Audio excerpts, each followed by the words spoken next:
Okay, this is just a quick video about a random event that's just occurred, which is rain.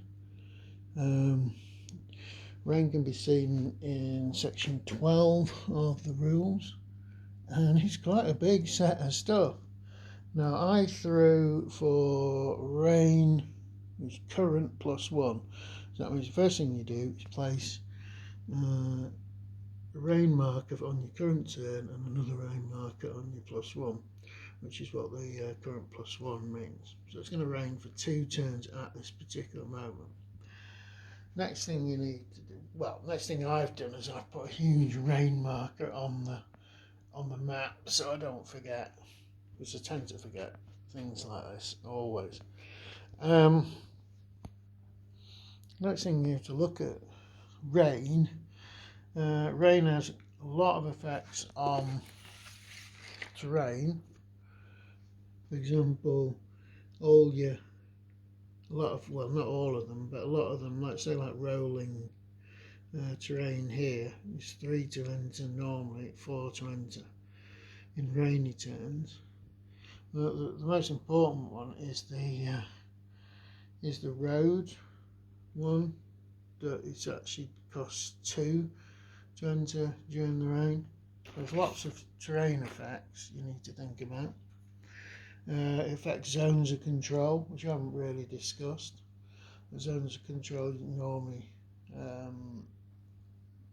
stretch into the 6 hexes surrounding a unit, but in rainy turns they don't stretch across fords and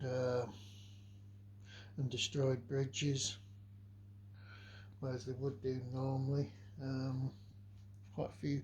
There's rules on attacks that you get an attack penalty if you're attacking across a ford or an unbridged creek or a destroyed bridge.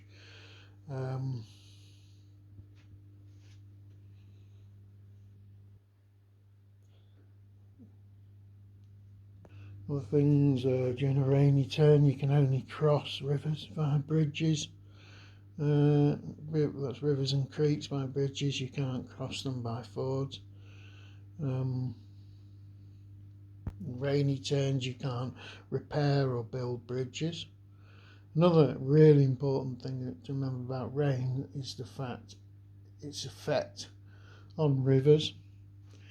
You have to have a look at what result you got. So I got rain plus current +1 means I get a 1 for minor rivers, so that means I place the minor river unfordable marker 1 step beyond the end of the rain. You then do a similar thing with the major rivers. So you've got a table here, +1, so that's 2. So the major river marker goes 2 turns beyond the end of rain. So if we look at the turn track, I've placed the minor river and major river unfordable markers on the turn track to show how long they remain unfordable for. So it's actually quite a bit more complicated than that, to be honest. I wasn't going to read out the entire section. You need to read through section 12 because there's a lot of nuances on terrain effects, particularly around rivers and creeks, minor rivers, major rivers, and fords. Well, you've got to be aware of all of that.